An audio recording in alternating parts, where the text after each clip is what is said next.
Alright, so I got the right side engine mount off of this Accord. This is one that came off of it, and it looks to be a hydraulic filled one, so what the heck, right? But this right here, you press on it, it just feels solid. Like maybe at one point there was hydraulic fluid in here, but it seems to be gone, or that's just like rock solid now. Whereas on a new one, you can see we have like this little bubble right here, and as you push on it, I could definitely feel, you know, like the hydraulic fluid inside of there moving around. It feels nice and squishy. Don't see any signs of it leaking out, not even on the car. Everything looks dry underneath the mount. Let's just go ahead and swap it out, and we'll take care of the other ones as well. Alright, so I got the new mount right here. It's loosely installed until I could do the front and the rear mount. Now I've already removed the front two 14 millimeters for the front mount right here. You can see they're missing. But what I noticed is, I look back there, you see the other bolt that should be back there, the other 14 millimeter, it's missing. And of course it's missing because they just changed them. Let's check this side now. Let's see if it's there. That one is there. Now I don't know what's going on with this one that it's missing. Did they lose the bolts? Are the threads stripped out? I have no idea. But I guess we'll find out why it's missing once we get in there. Alright, so I got the engine mount out, and you have a closer look at the threads here. They just look really rusty. So at one point, obviously, someone did not put that bolt back in it. I don't know if it was the people who last put this engine mount on. It was a, I don't know, I think it was a muffler shop or something.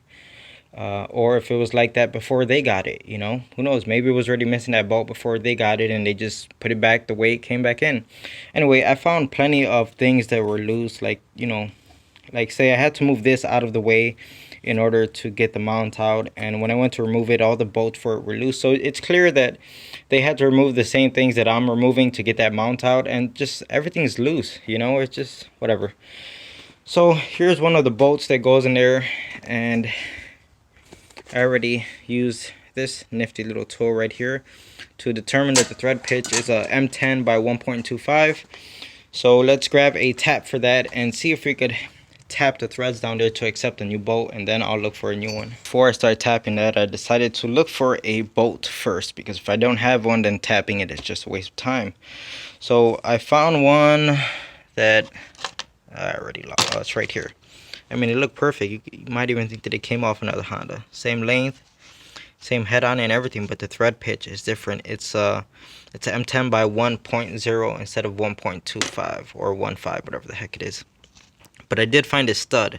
So it's a stud, same exact thread pitch, same M10 bolt, right? But you can see it's longer, and it has a nut on it, of course. But what I'm thinking of doing is lining it up with this one, and then cut this one right there, or right up here, run the nut on it so they're roughly the same length, and then I'm going to go ahead and weld on the center of the nut to the stud, and that way we have roughly same length bolt that's going to thread right into there. Alright, so here's the stud and the vise, and I've already cut off most of the stud. As you can see, we have something right there to weld. There goes a piece back there. Don't worry, I'm not clamping on the threads of the stud. As you can see, I got another nut on the bottom holding that, and I'm just gonna go ahead and weld that together, and it should be all set. Good old Miller. Alright, so the weld is all done, and it came out perfect, just like doing a plug weld. The bead laid down real nice, and it looks like it penetrated real good. So I'm gonna go ahead and make sure the 14 millimeter socket still fits over it nicely. So yes, the 14 millimeter fits right over it without any work. Fits perfectly. There we go. It's just about the right length. We got the same exact thread pitch, obviously. We got a 14 millimeter head on it, and that's how it stacks up to one of the original bolts that came off. Now it doesn't matter that it's slightly longer, because the threads on the frame of the car actually just go into nothing, so it doesn't matter at all. Now we could go ahead and tap the hole on here to get rid of that rust. So I couldn't really fit the tap inside of there. There just isn't enough space. So I just put the bolt in there, and I just kept I put some penetrating fluid and kept running it in and out until all the threads are cleaned up. And now it's at a point where the threads are so clean that I could just thread it in with my fingers if I wanted to. You can see it going in right there. And I did have it all the way bottomed out, so I know it's going to be able to go all the way down to clamp the engine mount down. that's it. It's all set. And yeah, it's gonna work pretty good. I got the rear engine mount off of the car, and I already got the new one installed. Honestly, it wasn't that bad. I thought that one was gonna be a pain in the butt, but it turned out to be kind of like the easy one. This one was the one that was a pain in the butt. All right, so everything's buttoned up pretty much 100% except for the heat shield that goes back there on the exhaust manifold, but that's just two 12mm bolts that hold it in place. Everything else is bolted down. It's ready to start. It's been sitting for a while, so it's completely cold. So there's going to be a cold start. Let's go ahead and try it out.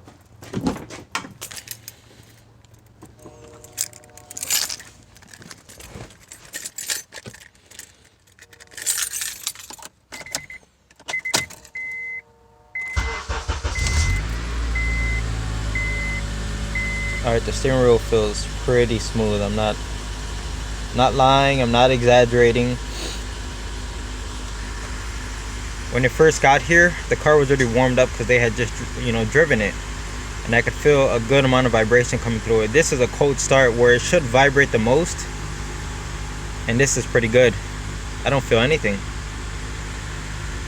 And as you can see, the car is idling high. Look at that. Like 1200 RPM. So it is a cold start. Real nice. I'm sure the owner is going to be really happy about this. He did not like the cold starts and it would vibrate like crazy. I'm happy with this. Alright, so let me go ahead and put that heat shield on it and it's going to be all set.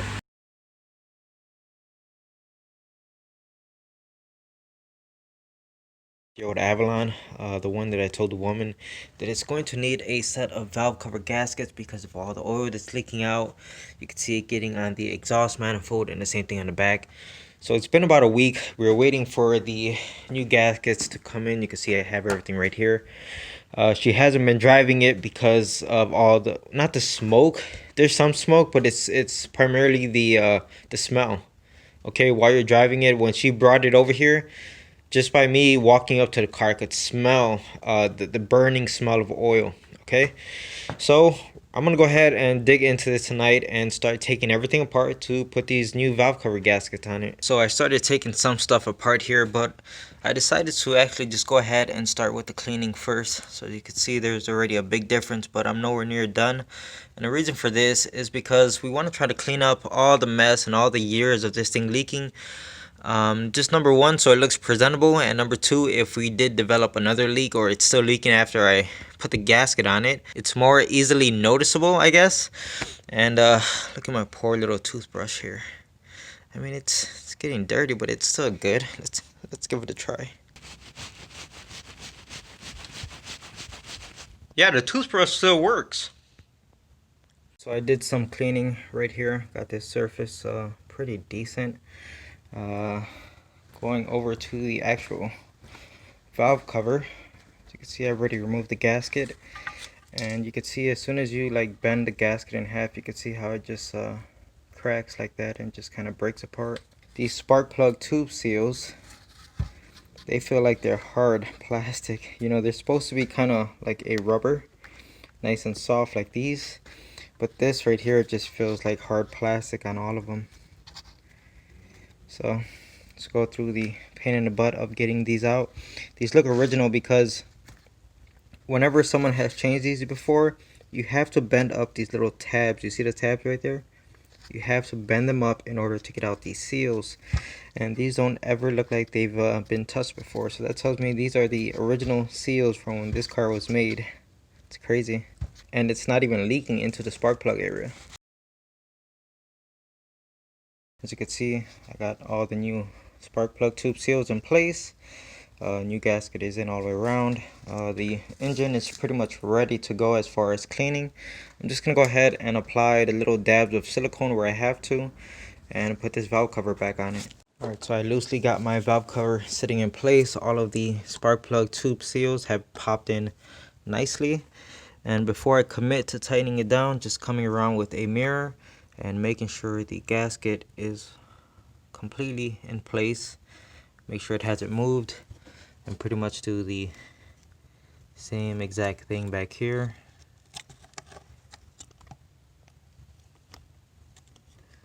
I already got around this, but you could see pretty much what I'm doing.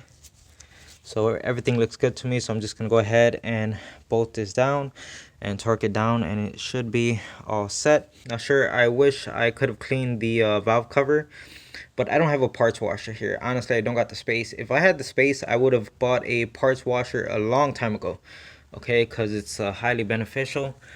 But it's gonna have to do. I mean, we're here to fix a leak, not to make things look pretty, right? One thing I forgot to mention before is you want to put something on the spark plug tube seals before you put the valve cover on. I used a thin layer of dielectric grease. You could also use engine oil, which is probably just better. And it's to make sure that these new seals don't get snagged and torn by the spark plug tubes themselves, because it is a tight fit for that seal to go over it, and if it doesn't want to slide right in, your chances are you're going to end up tearing the new seals. So I think it's important to lubricate them with something to make sure they go in nicely without tearing. Alright, so I got the intake manifold off of the car, as you could see. And while I was removing this bolt from back here, I noticed that the threads weren't very happy coming out. So I'm just running a tap in it and cleaning everything up. And then once I'm done here, I'm just going to run a die over the bolt that belonged right there. And it should be all set. Then I could continue with what I'm doing. And there we go. It's all set, all fixed. Threads in nicely. I finally got the rear valve cover out. It was a freaking nightmare.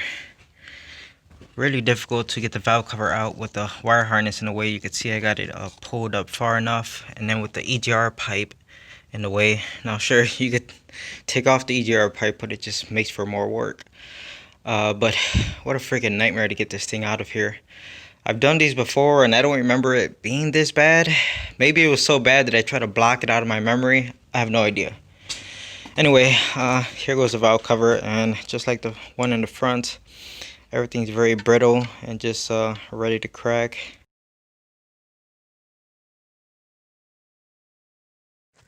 Alright, so I got the valve cover back in and I've already started reassembling everything. As far as I'm concerned, everything is 100% put back together. So I'm going to go ahead and attempt to start it for the first time. With my luck. So what do you guys think? Is it not going to start, or are we going to have a vacuum leak somewhere? Because it's always one of those, right? You'll always forget something. I got faith though. Let's say 3 Hail Marys.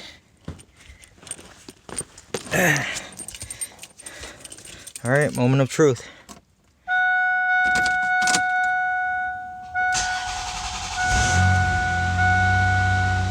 Alright, start it up. It's cold obviously, so it's gonna idle high. You know what? I wanna try starting it one more time. Yep, there you go. Okay. Alright, so hopefully that idle comes down.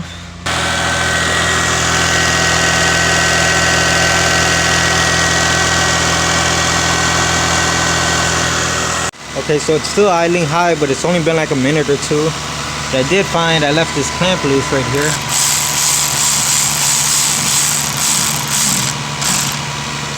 Alright. Well, either way, whether we have a vacuum leak or not, I'm done for tonight. It's about 1 a.m. Alright, so it's been about 5 minutes and we're still idling a little bit high. You can see we're at about 1,000 RPM. We're already up to operating temperature. So I decided to just put the scanner on it, and I was going to look at the short-term field trims, see if we have a vacuum leak. But we're not getting anything from the O2 sensors, and that's because we're still in open loop. It should have been in closed loop by now. Let me try to figure out what's going on here. And I think the reason why we're not going into closed loop is because you could see bank 1 sensor 1 oxygen sensor isn't reporting anything. So that gives me some direction to go check. I'm pretty sure I plugged it in. Okay, so it's the next morning, and I found why the O2 sensor is not working. So it's bank 1 sensor 1, which would be back here, of course, pain in the butt, right? So let me try to reach my hand inside of here. Anyway, see what's going on here? We have a broken wire. So I did plug it in because I'm like, I know I plugged it in. But we have a broken wire for messing with the connector. And just by touching this wire right here, I could just feel the wire is no longer malleable. It's just like rock hard. It's like it feels brittle. Yeah, this wire doesn't even want to bend. Oh, this sucks. There's not a lot of space here. What am I gonna do now? I got the connector unplugged. You can see it right here. Okay, and this is as far up as the harness comes. And I've already removed the little plastic cap inside of here, like the retainer clip. And I've already depinned the brown wire. You can see it sitting right there. So the plan is to try to extend the brown wire just a little bit. And then recrimp the other end of the new wire into this piece and put it all back together. At least that's the plan. Pretty much done here. Let's see. You can see I used some red wire to extend the brown one. It was maybe like half or inch and a half too long, so obviously I had to loop the wire around. But as you can see, I wrapped everything electrical tape, and then since the one I was working on, I couldn't get the, what's that thing called, the like weatherproof packing back into place, just because, you know, nothing here is new. I'm trying to work with what I have with reusing the original parts. So it is what it is, but I tried to get that weather packing seal back into place the best I can. And you probably see all this gunk all over this stuff, and it's because I sprayed the entire bottom half of the connector with the CRC just to help from corrosion or water getting inside the connector. But everything's plugged back in, and now all I have to do is put, where is it at? Put this little cap back on the connector and plug it in. Let's see if it works. So I got it plugged in right there. You can see it's plugged into the O2 sensor now. Everything was soldered and heat shrinked. It should be a nice sturdy connection.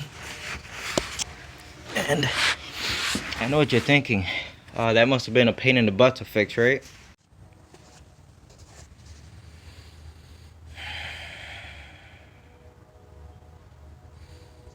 I just turned the car on. You can see we are idling pretty high, about 1500. Car is completely cold. But you could already see that we have a functioning O2 sensor on bank 1 sensor 1. Alright, so I'm just going to let everything warm up and let's see if it goes into closed loop now. Alright, so it's only been a few seconds since I last recorded that, and you could already see that we are in closed loop right there. So let's go look at that O2 sensor again. And yes, they are starting to switch. Alright, so I am back from the test drive, and as you can see, the RPM has dropped just a little bit more. And we're actually idling now at about 800. See that right there, a little bit below it. The engine feels super smooth. Test drive was good. I didn't notice any problems or anything like that. It accelerated fine, no weird idle issues or anything. I'm gonna go ahead and clear DTCs. There aren't any codes or no check engine light. But the fact that the engine was running for a few minutes with that broken wire on the O2 sensor, I don't want it to eventually trip a code for that. So, you know, I'm gonna go ahead and nip it in the bud right now, because that really sucks. You know, the owner's on her way home and she gets to check engine like, oh, what's wrong with my car? I wasn't doing this before I took it to you. So